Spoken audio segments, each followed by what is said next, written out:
Hi, and welcome to Ones and Tooze, FP's economics podcast. Every week we take a couple of data points, we use them to try to explain the world. I'm Cameron Abadi, FP's deputy editor, with you in Berlin, Germany. As always, Adam Tooze, FP's economics columnist and Columbia University professor, is with us in New York. Hi, Adam. Hi, Cam. So in the second half of the show, we're going to be talking about the economics of charity. It seemed appropriate given it's the end of the year. People may be thinking about donating, so stick around to hear about how to think about that kind of giving.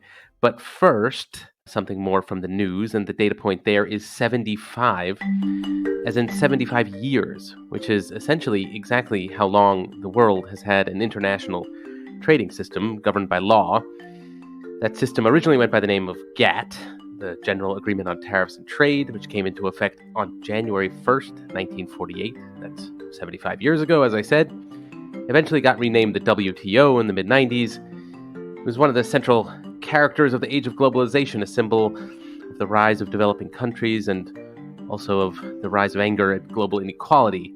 But that entire system is now at a crossroads. The World Trade Organization has ruled that the U.S. violated international trade rules with tariffs imposed. The U.S.-China tech war, it escalates as the Biden administration continues its crackdown on Chinese chip industry. China brought an immediate complaint about the tariffs to the WTO, requesting the tariffs be disputed. And on Friday, the United States, which was pretty central to the establishment of this whole global trading system, has recently started directly challenging it. This month, the WTO declared that some of the tariffs imposed by the Trump administration, which President Biden has kept in place, are illegitimate according to the WTO's own rules. The Biden administration responded essentially by saying they didn't care. They considered the tariffs to be justified on national security grounds. And conveniently, the appellate body at the WTO that would be tasked with adjudicating the dispute, that's unable to do its job because the United States has refused to appoint judges that would allow it to function. So all this comes as Europe is also upset at the United States for subsidies in the Inflation Reduction Act, which Europe claims are also in violation of the WTO. That may lead to other retaliatory tariffs, essentially the kind of trade war the WTO was designed to prevent.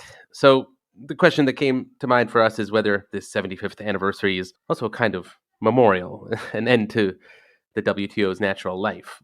So, Adam, I guess just a basic question here, given what I just described, is the United States intentionally trying to sabotage the WTO here? And let's say the WTO ceased to work properly. I mean, what would be lost exactly? What function does this organization play in the world economy right now? It's really, I think you're right, at a kind of historical transition point. And I think many people thought that the attack on the WTO by the Trump administration was an aberration.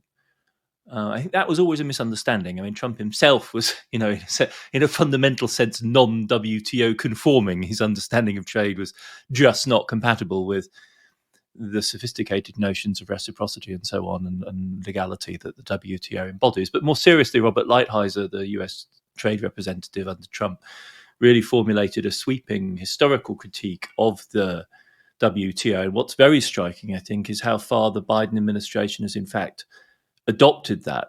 As you said, when the WTO ruled that the tariffs that the United States imposed on steel were egregiously in breach of its norms. These are the Section 232 measures on steel and aluminium. The United States has in fact revoked the measures it took against Canada and Europe, but has kept those against China firmly in place. And when asked, to state its position, it did so in astonishingly blunt terms. It's really remarkable.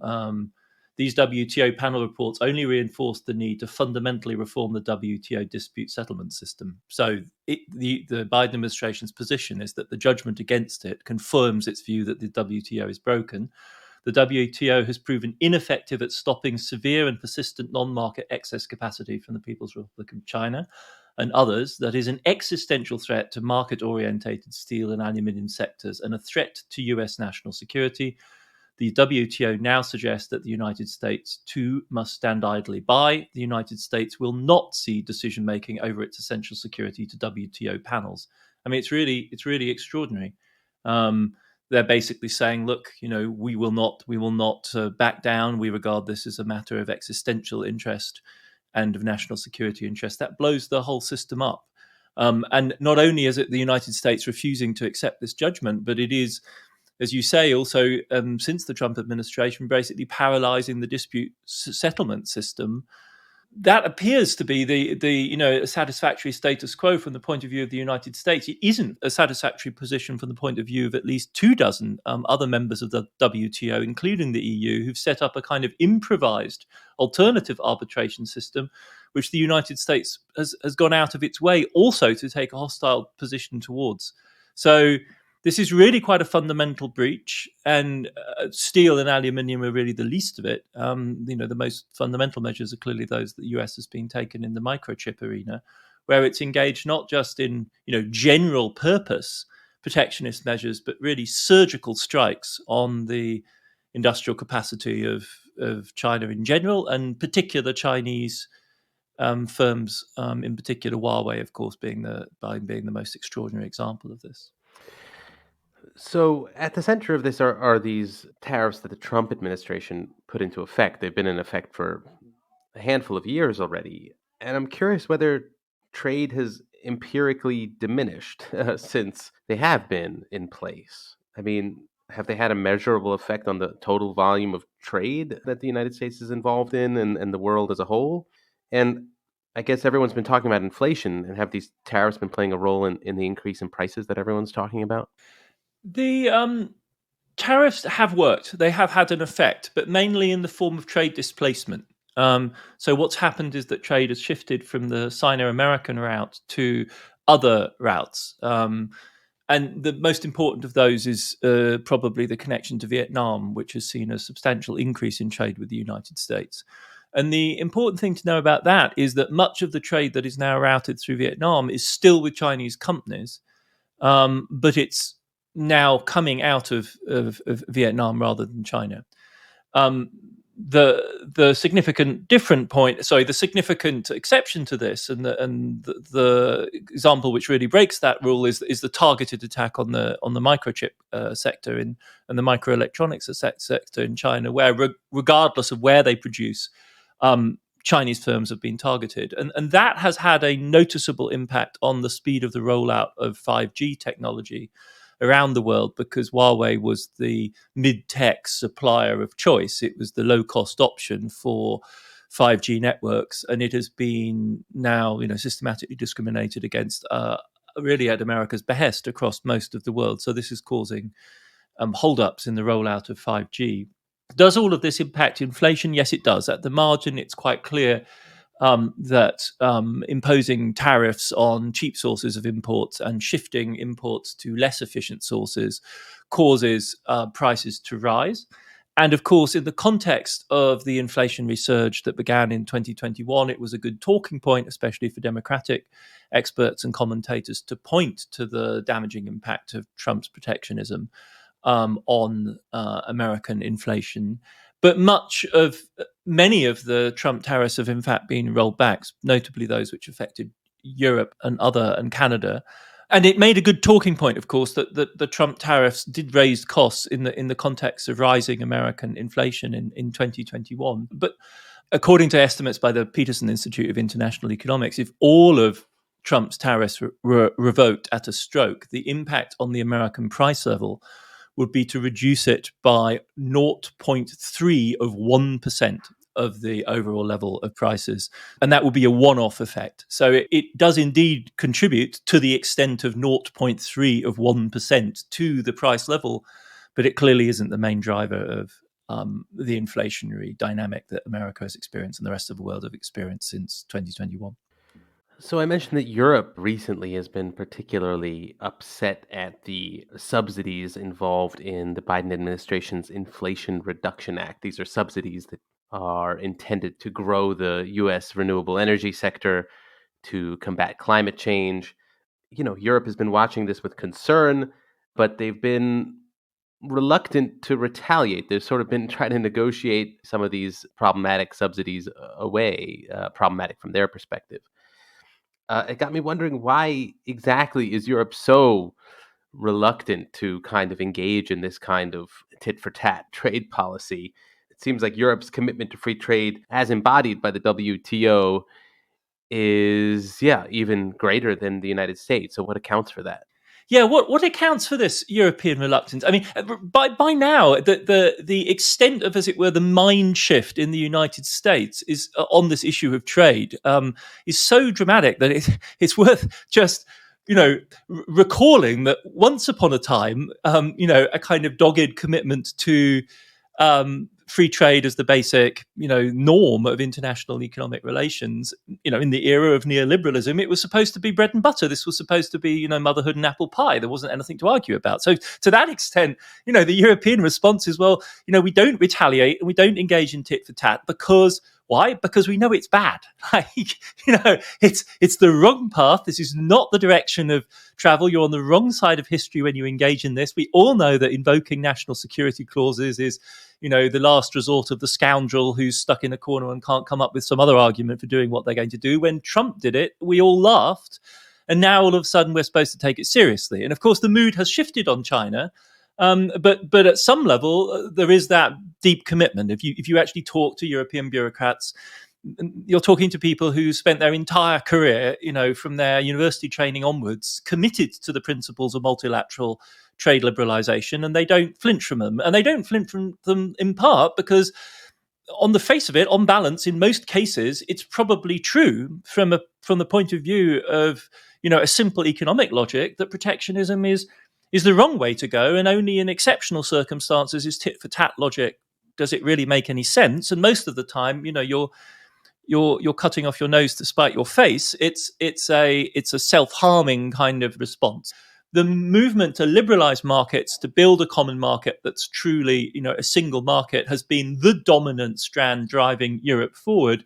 And one of the key elements of this is the coherence of the European project internally, which has to do with state aid rules. So in the current way with the Inflation Reduction Act, we're not just talking about, as it were, discrimination against foreign imports. We're talking about subsidy regimes directed towards people that produce electric vehicles, batteries, and so on within North America.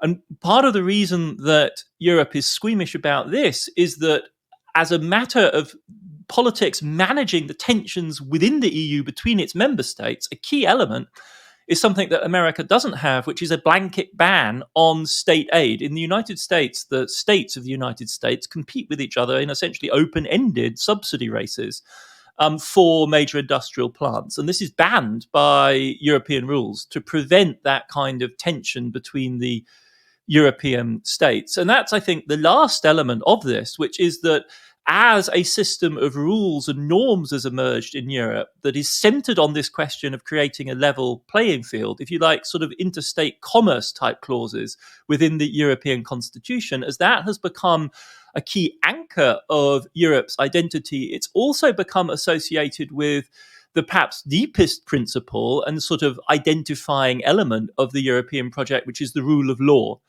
Beyond being a democratic system, the EU is a law-bound entity.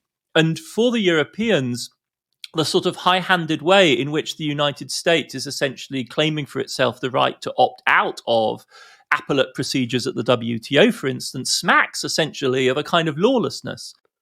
You mentioned China there, and as you made clear when you read that excerpt earlier from the U.S. trade representative in their response to the WTO, it does seem like the United States is intent on shifting blame for this rupture of the global trading system onto China. They've been pointing out that China has been violating fair trade practices for years.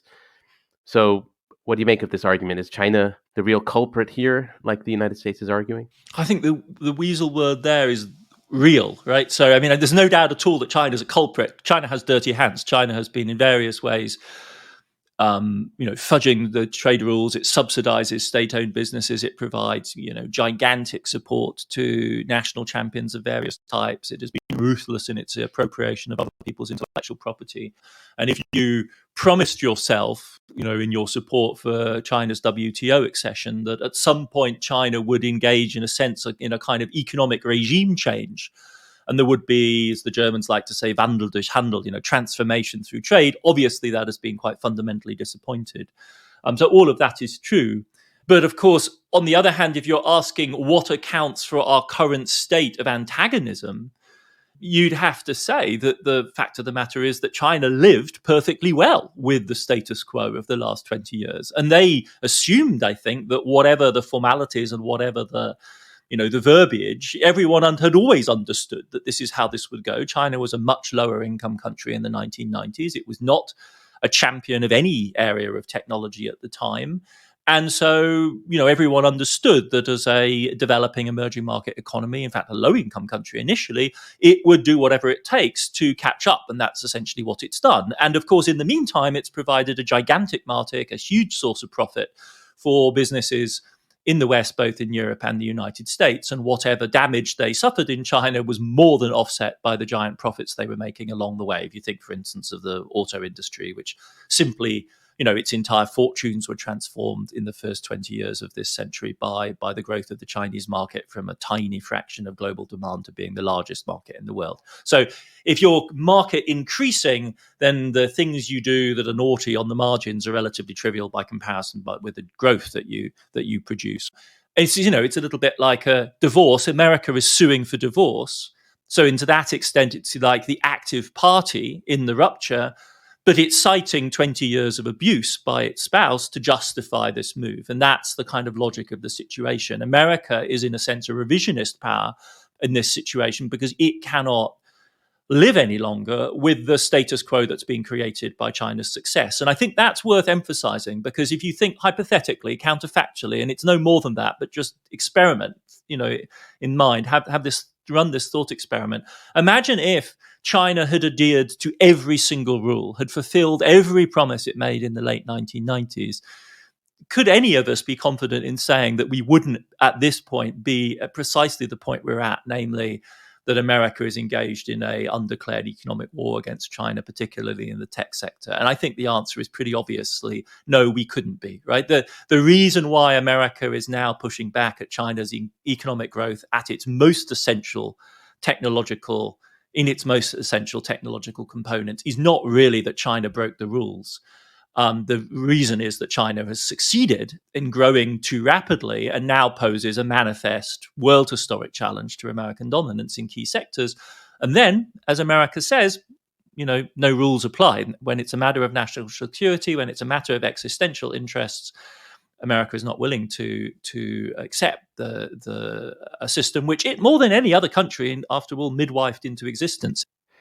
This brings me to my final question here, which is admittedly a pretty general one, but I'm wondering, why are subsidies for industries and even tariffs, I guess, frankly, seen as a contradiction of trading principles in the first place? I guess another way of rephrasing this would just be like, who defines the free in free trade in that phrase?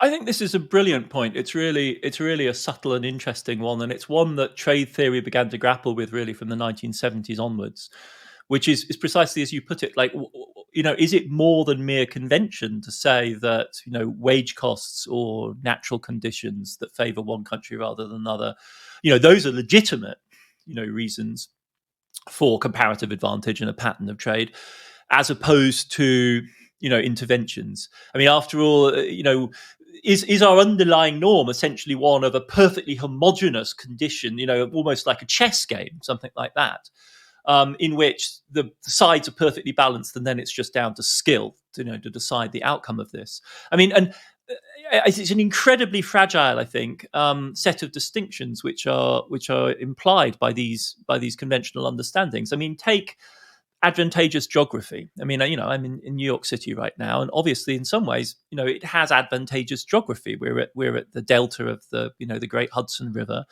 In Manhattan, there's this extraordinary island positioned in the middle of it. But obviously, it takes gigantic actions of investment, dredging, the construction of piers, to create the possibility of taking advantage of this natural geography to achieve and to turn New York into one of the world's great ports. Now, in doing that, if you start out from the existing state of play, when you make those investments and build that infrastructure, you are changing the name of the game in global competition. Right? That in and of itself creates the underlying geography, and the geography is then widely recognized as being, absolutely acceptable as a differentiating factor. Paul Krugman, really made his reputation as a theorist in thinking about precisely these kind of logics, how comparative advantage at any given moment is the product of path-dependent, historically conditioned patterns of development, and the consequence of this is profoundly destabilizing to these kind of simple distinctions between natural advantages and political distortions, because what at any given moment appears to be a natural pattern of advantage and disadvantage is, on closer examination, the effect of history in every possible sense. And that potentially, of course, opens the door to a complete free-for-all, because if you accept this logic, then really the distinction breaks down. And as you might simply say, well, live with it. China is what it is. There isn't going to be regime change. If you want to do business with China, you reckon with all of the risks. And de facto, the revealed preference of global business is, hell, they want part of that pie. Absolutely, they do. They'll take all the risks they have to be part of that game. And in a sense, you could say the dispute between China and the United States and the West in the current moment is that the Chinese took it that the world historic gamble of bringing them into the WTO was some sort of a exceptional regime like that. In other words, whilst you develop and make the entire world more prosperous and heave hundreds of millions of people out of dire poverty, we will turn a blind eye to what you're doing. And in a sense, what you could say in the current moment is that the United States is taking the lead in simply saying, right, well, now we want to historically renegotiate. What's striking is that at that moment, rather than committing to the organizations that it created in the 40s, 50s, and then the 90s, the United States seems in a sense to be simply walking away from them. I'm always happy when my naive questions happen to line up with sophisticated academic discussions like this, but we do need to leave the discussion here for now, so we'll stop here, but we will be back right after this break to talk about charity.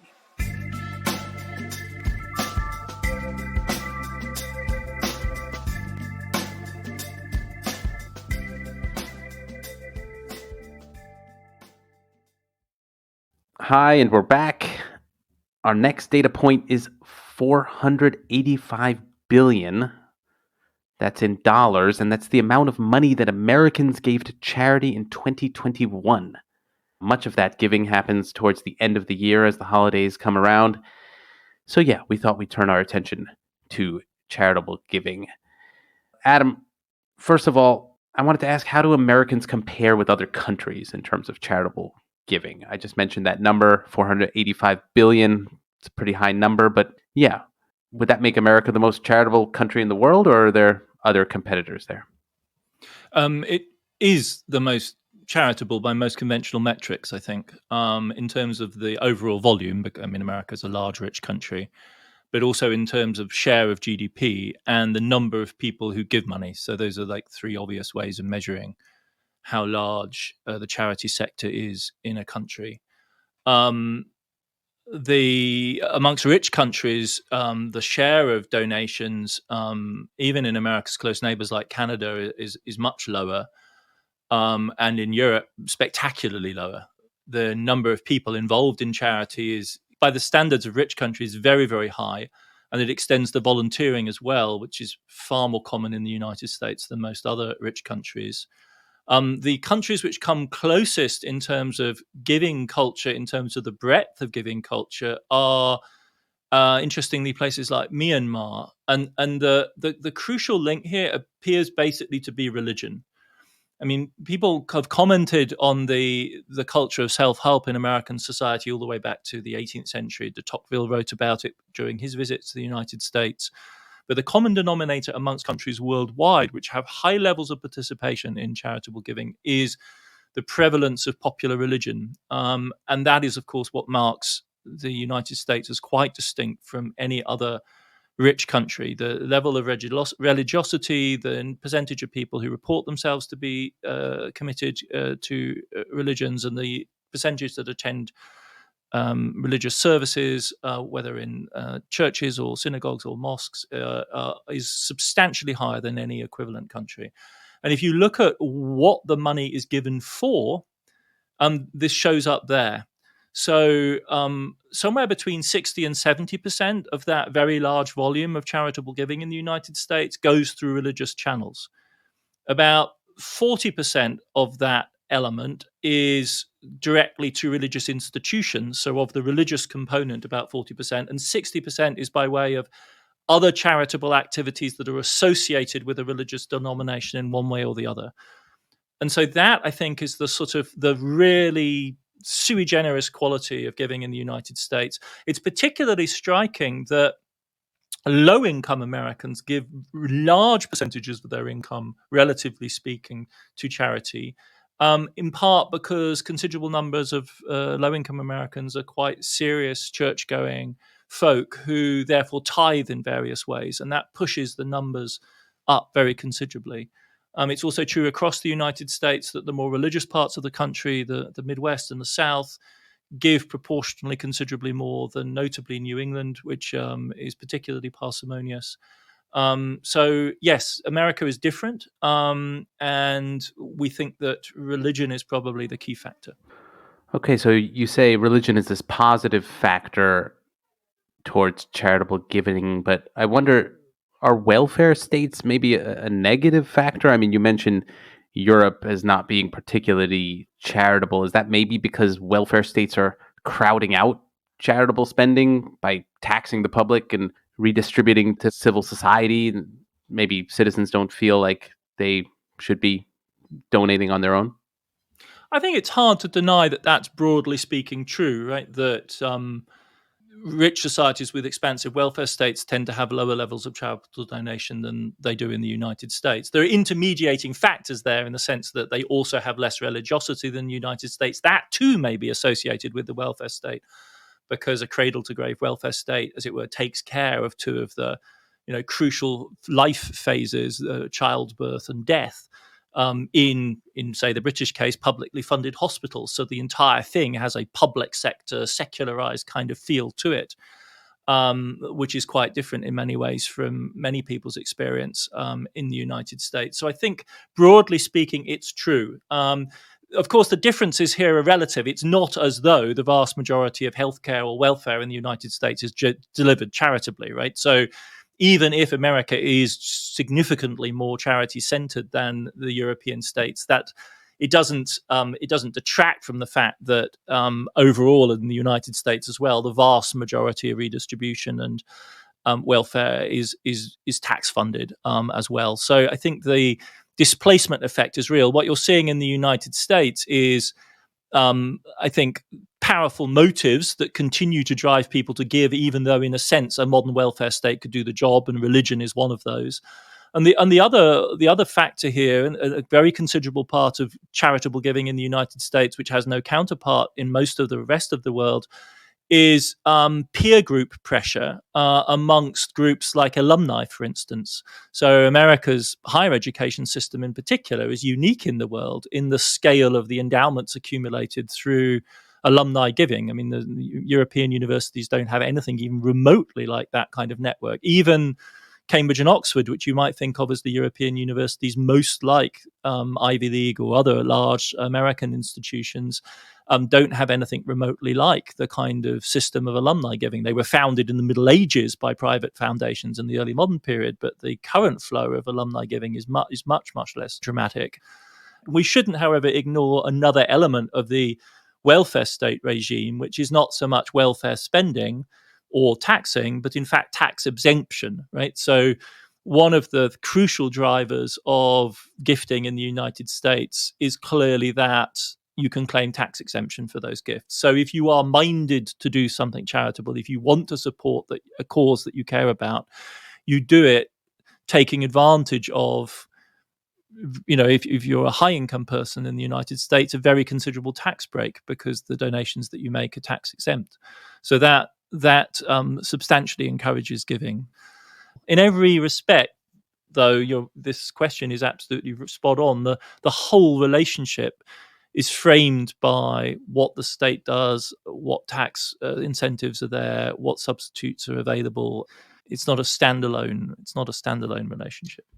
Yeah, I mean, that gets me wondering what percentage of charities or nonprofits are essentially frauds. I mean, yeah, I guess in a broader sense, I mean, why aren't there even more such frauds that we know about? I mean, it's not illegal to run an ineffective charity, right? Where you just pocket money that people donate to you, right? So, yeah, what do we know about fraudulent charities?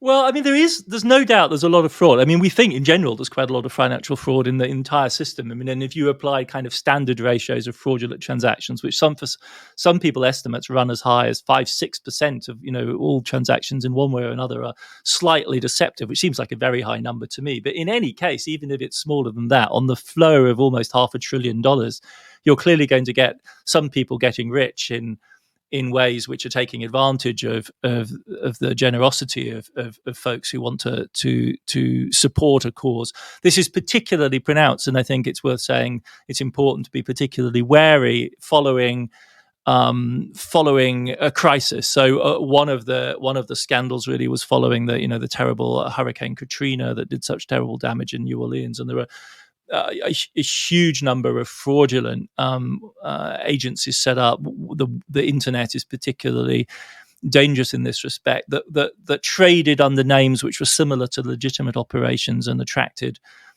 substantial numbers of donations. If you get on the wrong robocall list, you can find yourself bombarded by telephone calls, asking you to contribute support to the fireman's fund or the police charitable organization or whatever else. And it's pretty difficult to tell sometimes the difference between the legitimate and the illegitimate operations.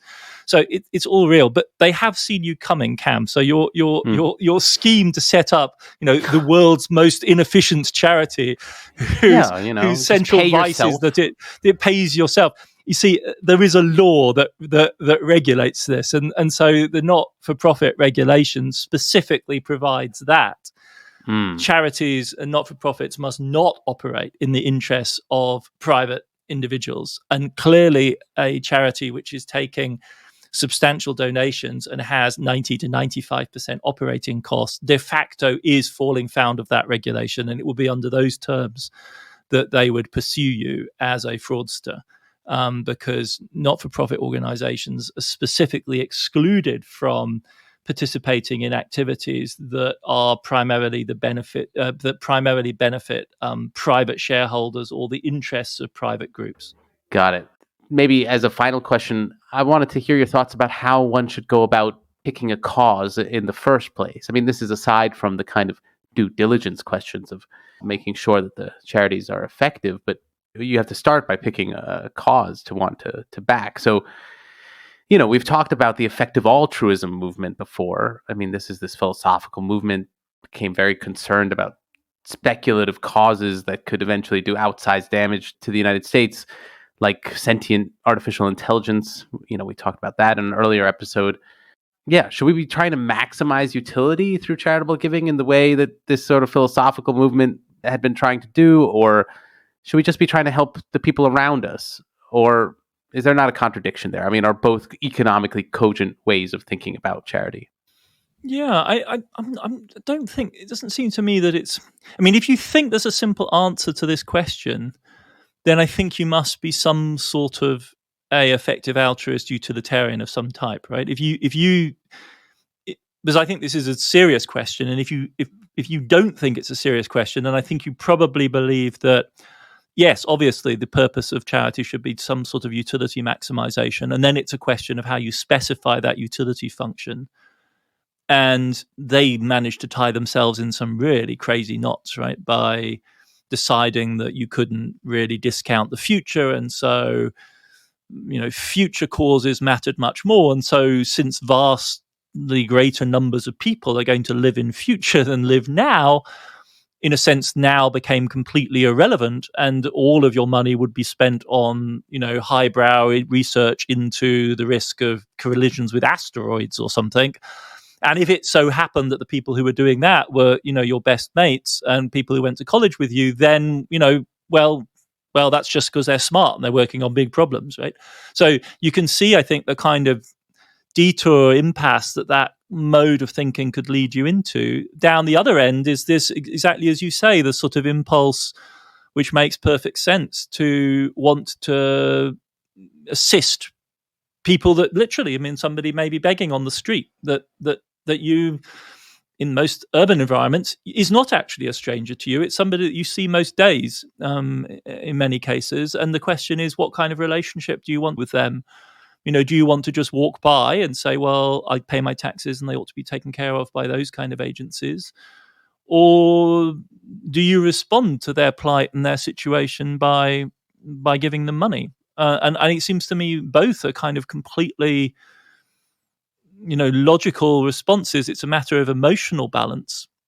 You experience this very viscerally if you travel as a rich Westerner, a conspicuous rich Westerner, to a society like India, where you confront begging of a type that you're just not used to dealing with. And I think at that moment, it's revealed how porous these lines are, how conventional they are in a sense, right? And how the fact, for instance, that child welfare ensures that the very large number of poor children that there are, for instance, in a society like the United States, but also in European societies, are generally their misery and their poverty is not something that you directly confront. Whereas in a society like India, small children will routinely beg from you. And at that moment, this question you're asking of, what is the right choice here is painfully, I mean, it's acutely difficult to deal with. And then if you travel with, Indian people that, maybe from a similar social background, you see the various techniques they've developed for coping with this confrontation, because it's upsetting to everyone. And how do you deal with it? And it's part of the reason, of course, is that giving money in a situation like that may help provide food for that day or that evening, and may help feed a family indeed. But of course, it doesn't solve the problem in any sense. And you may indeed encourage behavior which will then become exploitative of children. So it's very complicated, I think. And both positions, there's a validity to both positions, but they're signaling two rather different things. One is signaling a capacity to stand back and do the rational calculus. It's a inherently kind of elitist position, because if you can do that, you're insulating yourself, or you are insulated. On the other hand, a kind of emphatic, like you're suggesting, like an embrace of the condition of being in this world together and being alongside each other and needing to respond to that. And it could be, what is it that guides that? Well, this is why I think religion is very powerful, because religion sort of establishes a third force above interpersonal interaction, which is that spiritual domain. But I think even secular people, at moments like that, secular people give less. It's a well-established sort of disagreeable fact of the world, but it's true. But at that moment, at the moment of spontaneous giving to address a crisis, you are signaling your acknowledgement of being in the same world as somebody who might be a very long way away and living under drastically different circumstances. Yeah, it strikes me that all these, these philosophical movements talk about comparative utility, but no one talks about comparative misery. Like there's something absolute about existent misery that is sort of compelling.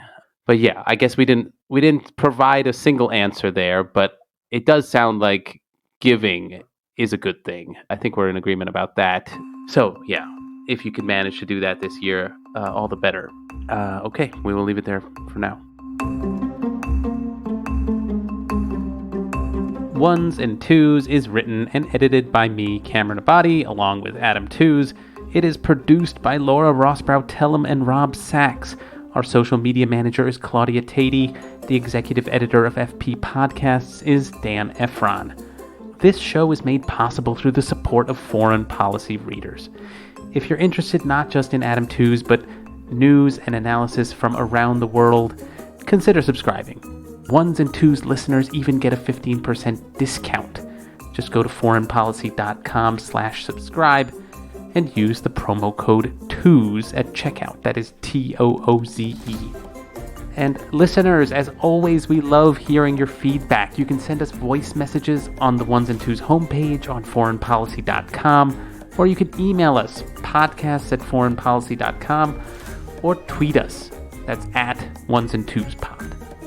Thanks very much for listening, and we will see you back in your feed next week.